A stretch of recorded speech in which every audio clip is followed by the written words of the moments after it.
आज के दिन मध्य प्रदेश में कांग्रेस की 15 माह की सरकार को बीजेपी द्वारा विधायक खरीद फरोख्त कर गिराकर लोकतंत्र की हत्या की गई थी, जिसको लेकर शनिवार को कांग्रेस कार्यालय में तिरंगा लोकतंत्र सम्मान दिवस के रूप में कांग्रेस कार्यालय पर तिरंगा फहराया गया और महात्मा गांधी की प्रतिमा पर माल्यार्पण कर बीजेपी को सद्बुद्धि देने की कामना की गई। इस दौरान कांग्रेस के कई नेता और पूर्व मंत्री विधायक मौजूद रहे। एक साल पूर्व कांग्रेस की चलती हुई सरकार को बीजेपी द्वारा विधायकों की खरीद फरोख्त के चलते की गई लोकतंत्र की हत्या के विरोध स्वरूप शनिवार कांग्रेसियों द्वारा इंदौर के कांग्रेस कार्यालय पर तिरंगा झंडा लेकर लोकतंत्र सम्मान दिवस के रूप में मनाया गया। इस दौरान कांग्रेस के पूर्व मंत्री सज्जन सिंह वर्मा ने बीजेपी पर जमकर निशाना साधते हुए कई मुद्दों पर अपनी बेबाक राय रखी। उन्होंने कहा कि आज ही के दिन कांग्रेस कमलनाथ ने इस्तीफा दिया था, जबकि भाजपा ने मध्य प्रदेश की धरा पर लोकतंत्र की हत्या की। विधायक सांसद बिक सकता है, इसकी कभी किसी ने कल्पना नहीं की थी, लेकिन शिवराज सिंह चौहान एंड कंपनी ने विधायकों की खरीद फरोख्त के चलती हुई कांग्रेस की सरकार को गिरा दिया था।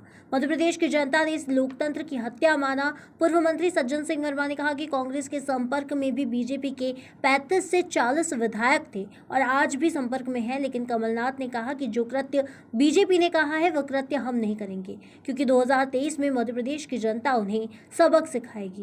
देखिए, आज के दिन भारतीय जनता पार्टी ने मध्य प्रदेश की धरा पे लोकतंत्र की हत्या की थी।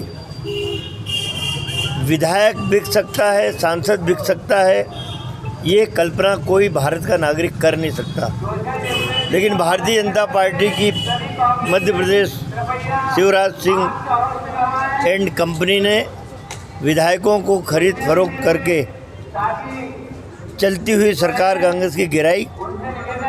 ये सीधे सीधे लोकतंत्र की हत्या। आम जन ने इस बात को माना। हम चाहते, हमारे पास 35 से 40 विधायक बीजेपी के संपर्क में थे, आज भी संपर्क में हैं। कमलनाथ जी ने कहा कि हम जो कृत्य भाजपा ने किया है लोकतंत्र की हत्या का, हम कमलनाथ जी के पास कोई पैसे की कमी है क्या? हम भी खरीद सकते थे, पर कमलनाथ जी ने कहा नहीं, 2023 में मैं पुनः कांग्रेस की सरकार, जनता हमें मैंडेट देगी, वो सरकार मैं एक कांग्रेस के छोटे कार्यकर्ता की झोली में डाल के फिर हाई कमान चाहेगा तो दिल्ली जाऊंगा, लेकिन मध्य प्रदेश में रहूंगा। इसलिए लोकतंत्र की रक्षा का भार हर कांग्रेस के छोटे से छोटे कार्यकर्ता पे। वहीं प्रदेश में कई जा रही भूमाफियाओं पर कार्रवाई को लेकर सज्जन सिंह वर्मा ने कहा कि कोई भी माफिया चाहे किसी भी दल का हो, यदि जनता को उसके कारण परेशानी हो रही है तो ऐसे भूमाफियाओं पर कार्रवाई जरूर की जानी चाहिए। देखिए मेरी बात सुनिए, भूमाफिया कोई भी हो, किसी भी दल से संबंधित हो, यदि जनता को उसके कृत्यों से हानि होती है तो उस भूमाफिया के खिलाफ कार्रवाई होना चाहिए। और भूमाफिया किसी दल विशेष का नहीं होता, ये लाभ उसूल वाले लोग होते हैं जिनकी सत्ता रहती है उससे चिपक जाते हैं। उसके बाद भी मैं कहूँगा कि कहीं ना कहीं मध्य प्रदेश में द्वेषपूर्ण भावना से भारतीय जनता पार्टी काम कर रही है। ये शिवराज चौहान जब इंदौर आते हैं तभी गरजते हैं कि मैं 10 फीट गड्ढे में गाड़ दूंगा भूमाफिया को, महिला अत्याचार करने वालों को उल्टा लटका दूंगा। भिंड, मुरैना, ग्वालियर, दतिया रोज शासकीय अमले पे, माइनिंग वालों पे रेत माफिया हमला कर रहा है, फॉरेस्ट वाले, वन माफिया वाले गोली मार रहे हैं।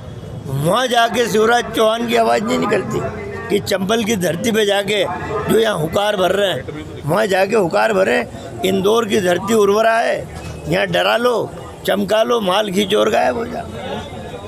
इसके पहले शिक्षक आंदोलन के समय कुछ शिक्षकों द्वारा ज्योतिरादित्य सिंधिया का काफिला रोका गया था, जिसके बाद सिंधिया ने शिक्षकों से वादा किया था कि उनके लिए सड़क पर उतरेंगे, लेकिन आज भी शिक्षक सड़क पर घूम रहा है और सिंधिया मस्ती से गाड़ी में घूम रहे हैं। भैया, ये आदमी तो कुछ बोलने के इसको अधिकारी नहीं है।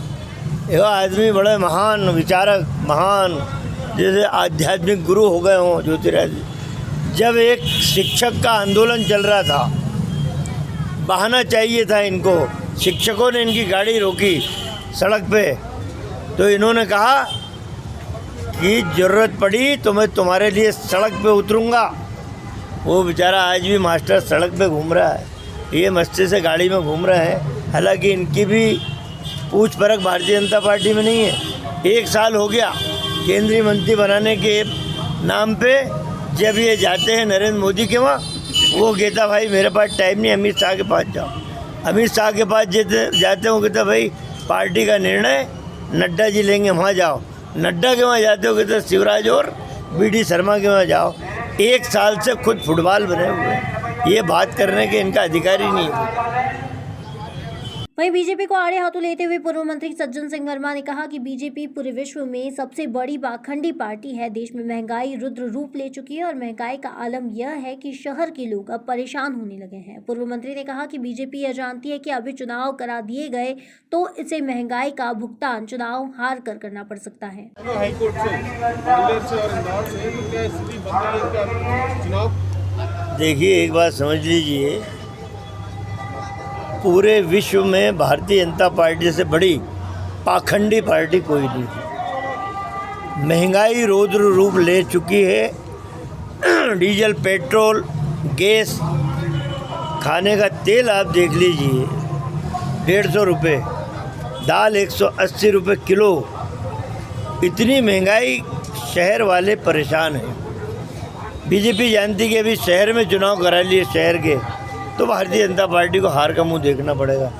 इनके पास कौन सी संस्था बीजेपी की जेब में नहीं है? CBI, CVC, इनकम टैक्स, न्यायपालिका को भी जेब में रखना चाहते हैं। अभी CAG, सुनने लायक बात है, chief accountant general of India, उन्होंने अभी परसों डाटा भेजा है कि 14,500 करोड़ रुपया मध्य प्रदेश की सरकार का मिसलेनियस है। 14,500 करोड़ कहाँ गया? 14,500 करोड़। और 10 महीने के कार्यकाल में अभी शिवराज ने 12 बार वित्तीय संस्थाओं से कर्ज लिया है। ये पैसा जा कहाँ रहा है? तो जनता सब समझ रही है, महंगाई का दावा न ले, इसलिए चुनाव बढ़ाना चाहते थे। एन केन प्रकरण न्यायपालिका का सहारा लेके इन्हें चुनाव आगे खिसका दिया। इंदौर से जितेंद्र चौहान की रिपोर्ट।